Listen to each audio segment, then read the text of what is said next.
my fellow gods and goddesses, welcome back to my channel. My name is Heather and today we are doing a book outlet haul.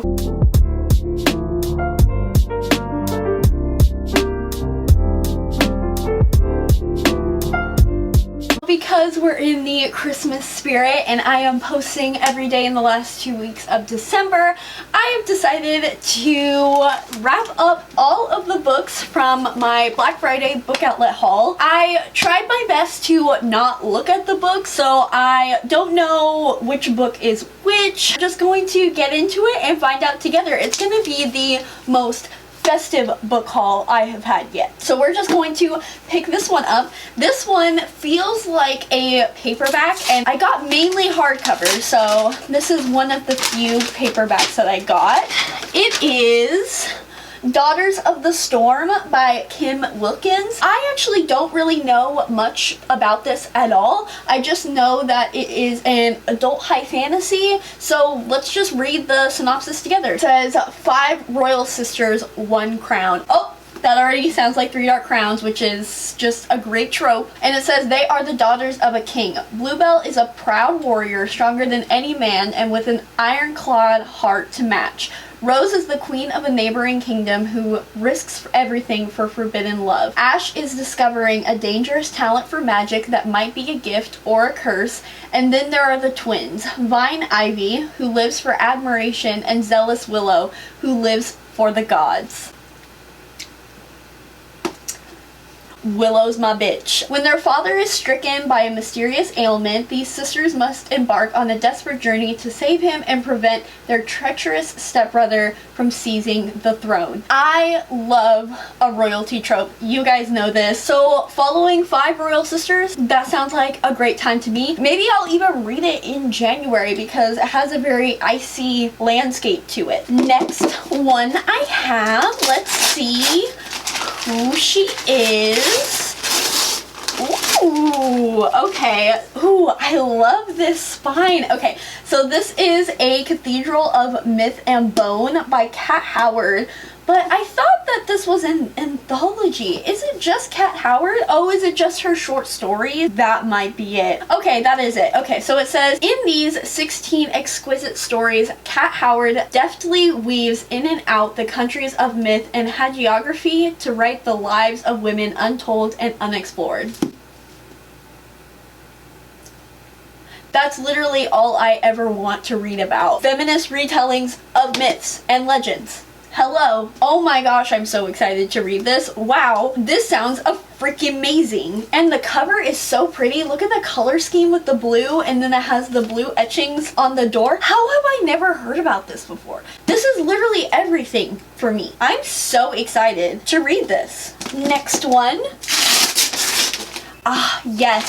Sorcery of Thorns by Margaret Rogerson. It even has a little Walmart pricing. Well, Walmart, you're not the one who got my money. So let's see if we can get this sticker off without ruining your beautiful face, because why did they have to put the sticker right on your face? They have no respect. I can't get this sticker off, so we're gonna have to figure something out. But this is Margaret Rogerson's sophomore novel, and you guys already know, if you're not new to this channel, Enchantment of Ravens is one of those books that I have just been raving about constantly on my channel. This is about a magical library where the books are alive and our main character is a keeper of the library. In this world, I think witches and sorcerers are feared because they are associated with demons, so they're bad, you know, Christianity and their fake ass symbolism. And I think she like teams up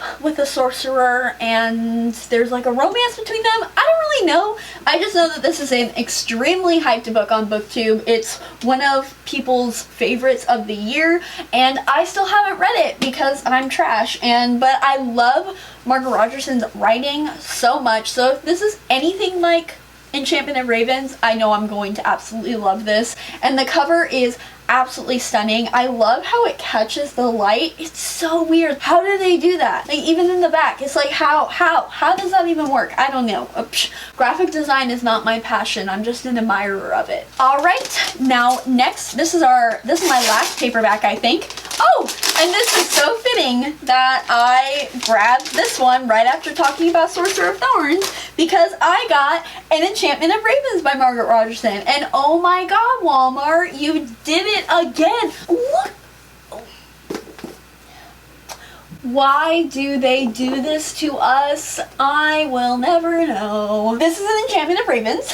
Again, like I said, I've talked about this constantly on my channel. I'm sure you guys know about this, but this is a Fae inspired story taking place in this little village where the Fae often go as like a marketplace, because the Fae in this world can't craft anything. They can't engage in creating things like food or dresses or paintings, which is in the case of our main character, who paints portraits for the Fae. And she one day paints the portrait for the Autumn King and paints emotion into his face, which pisses him off, and he drags her to the mortal world to face trial, and they may or may not fall in love along the way. So happy I have my own copy of it now. Next one.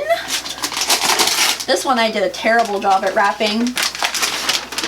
The Ruin of Kings by Jen Lyons. I can't remember if I talked about this in my most anticipated releases of the year or not, but this is another adult high fantasy, and I really don't know anything about it. I started it a while ago, like towards the beginning of the year, but I think I only read like a chapter of it, so let's read the blurb. Kieran grew up in the slums of Kir, a thief and a minstrel's son raised on the tales of long-lost princes and magnificent quests. When he is claimed against his will as the missing son of a treasonous prince, Kieran finds himself at the mercy of his new family's ruthless power plays and political ambitions. Practically a prisoner, Kieran discovers that being a long-lost prince is nothing like what the storybooks have promised. The storybooks lied about all of the other things too. Dragons, demons, gods, prophecies, true love, and how the hero always wins. Then again, maybe he isn't the hero after all, for Kieran is not destined to save the Empire. He's destined to destroy it. That sounds like it's gonna slap. It makes me think that this book is going to be one of those books that take the traditional trope, like the chosen one trope and like the long lost prince trope and all those things, and kind of flips them on their head. So is this a villain origin story? That sounds amazing. That also, from that description, kind of sounds like The Bone Witch by Rin Chapeko. So if this is anything like that, I know I'm going to love it. But, ooh, looking at this font. She's small and she thick, but you know what? That's what constitutes a great high fantasy, so I'm excited. I'm not crazy about this cover. Let's see what it looks like naked, because we're always into the NSFU on this channel, and it's boring. The spine is pretty. I do like that gold, but it's just black. All right, we're on to our next one. Ooh. And another adult high fantasy, we have A Conspiracy of Truths by Alexandra Rowland. I love how all of my adult high fantasies are by female authors. We love that. We stand. We support. Oh my gosh. First of all, before I even get into this book, I am in love with this cover. Look at how much detail is in here, and if you feel it, it's like faux leather, and the spine is really cool. Let's see what it looks like naked. Oh, ooh, okay. It has the same font and details, and it has like a little detail thing right here. This is a very pretty cover. Very pretty indeed. I saw this at a bookstore one day, and I just noted it in my Goodreads, as I usually do. That's usually what I do when I go to bookstores. I'm pretty good at not buying things because I don't like to buy books full price, but I will always go around the shelves, look at all the books, and put them on my Goodreads if I think they're interesting, and this was one of those cases where I thought it was interesting. Let's see what this is about. It says, in a bleak, far northern land, a wandering storyteller is arrested on charges of witchcraft. Though Chant protests his innocence, he is condemned not only as a witch, but as a spy. His only chance to save himself rests with the skills he has honed for decades. Tell a good story that will catch and hold their attention or die. That already sounds like a 1001 Nights kind of retelling. But the attention he catches is that of the 5 elected rulers of the country, and Chant finds himself caught in a tangled, corrupt political game that begins long before he ever arrived here. As he snatched from one queen's grasp to another, he realizes that he could either be a pawn for one of them or a player in his own right. After all, he knows better than anyone how powerful the right story can be, powerful enough to save a life, certainly, perhaps even powerful enough to bring a nation to its knees. I'm intrigued. I love following a storyteller, a bard, like that's one of my favorite fantasy tropes. So that sounds like really interesting, and I haven't heard anything about this book. So if you have any opinions, like if you've read this, if you know anything about it, let me know, comment down below, because this seems really, really interesting to me. Next. I think I know what this one is, just because I remembered how strange the book shape was. Yep. And that is Thornjack by Catherine Harbour. Look at how it's so wide. I don't know what it is. I just know that this is a Fae-inspired story, and Maddie from The Book Pusher said that this is better than The Cruel Prince. And I love The Cruel Prince. Even though I was disappointed with it, I still loved it. It was still great. I want to see what is the better Cruel Prince, because there's some things that The Cruel Prince could improve on. And I don't think that's a controversial statement to make. Let's see what the actual synopsis is. Ooh, there's a long synopsis, so we're not going to read all of it. Seraphina Sullivan, named for angels and the brave Iris Prince, is haunted by dreams of her older sister Lily Rose, who took her own life. A year passed since Lily's death. Now 18 years old, Finn and her college professor father have moved to Fair Hollow, hometown, but populated by socialites, hippies, famous dramatic artists, blah blah blah, and dark enigmas, including the alluring Jack Fata, scion of the town's most powerful family. Jack's smoldering looks of air and secrecy drew Finn in a dangerous romance, plunged her into an eerie world of shadow and light ruled by the beautiful and fearsome Reiko Fata. Exciting and monstrous, the Fata family and its circle of strange aristocratic Denzians wield irresistible charm and glamorous power. Blah blah blah blah blah blah blah. So sounds like main character falls in love with a broody guy, and the broody guy takes him to a fairy, beautiful-esque, eerie world of magic and mystery. That sounds like a good plan to me. It kind of also reminds me a little bit of The Beautiful, where it talks about luring her into this magical world of aristocratic people and like magic and things like that. I'm very intrigued by this, and like the cover is stunning, and honestly the width of the book is growing on me. Next one, another one that I wrapped absolutely terribly. The Antidote by Shelley Sakier. There we go. Ooh, and it has deckled edges. Oh my gosh, I love deckled edges. If you don't love deckled edges, why are you like this? Ooh. Oh, this is the prettiest naked cover that I've seen. You know what? I forgot to look at the Sorcery of Thorns. And I forgot to look at the Cathedral of Bones. Like, who am I? Am I even a cover whore? I don't remember what it is about, so we're gonna read it. In the world of healers, there is no room for magic. There is only knowledge, precious wisdom, painstaking accounts of herbal remedies, and long practice techniques handed down from healer to apprentice since the beginning of time. Fee knows this just as certainly as she knows that her magic must be kept secret.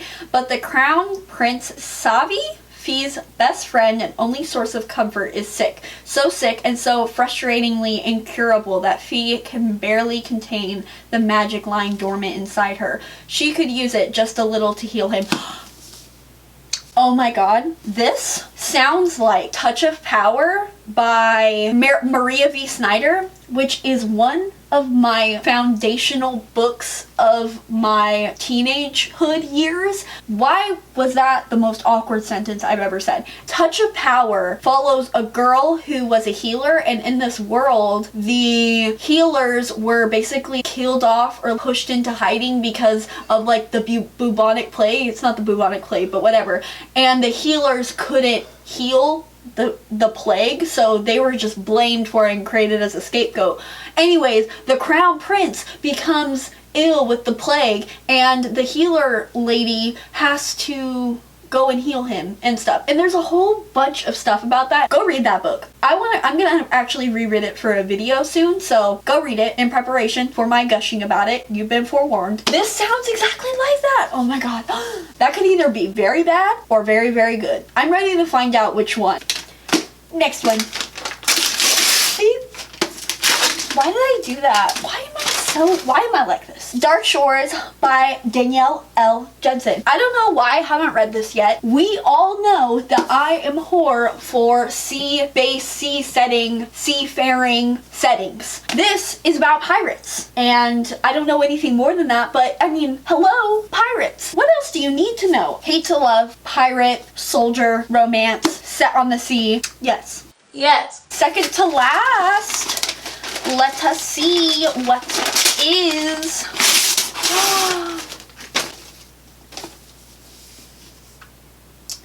Bless this book, and bless the fact that I finally have this book in my hands. I just need to admire this cover for a minute.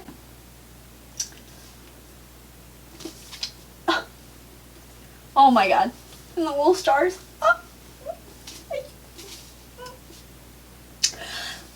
This is everything I could want from a cover. I need a look.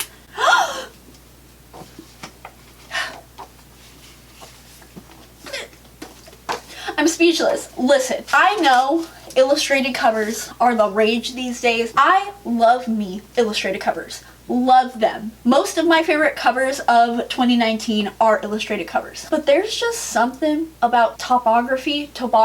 I don't even know if that's the correct word for what I'm describing. Typography, topography, one of the ographies.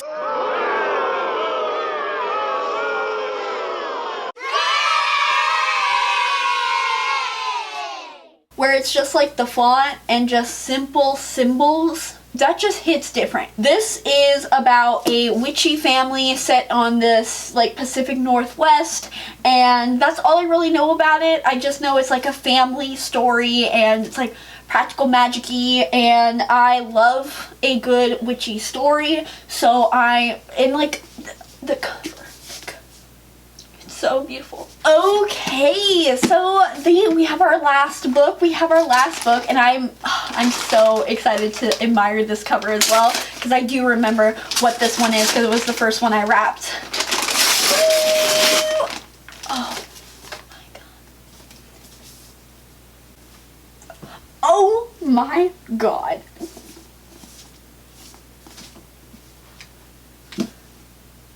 This is so beautiful. The colors, guys, oh my god, and the symbolism, because Joan of Arc gets burnt to a crisp. So like the colors, the pink and the orange, and it's like it's burning. This is amazing. The Language of Fire, Joan of Arc reimagined by Stephanie. Ooh, am I fancy? Stephanie Hemphill. This is a poetry reimagining of Joan of Arc.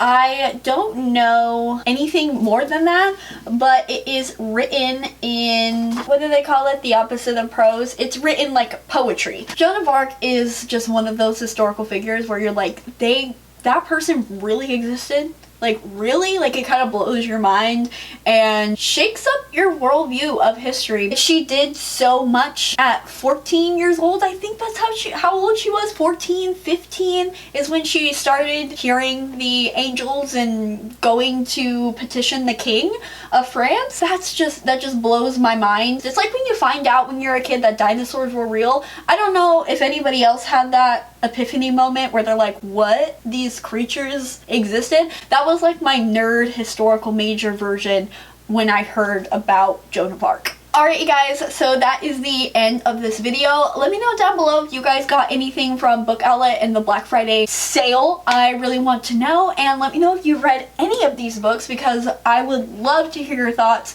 see if I need to move up these in my priority list. Make sure you like this video because it helps me a lot with my channel, and make sure you subscribe so you don't miss any of the videos that I'm posting in the last 2 weeks of December. I really hope you guys enjoyed this video, and I hope you guys have a wonderful rest of your day.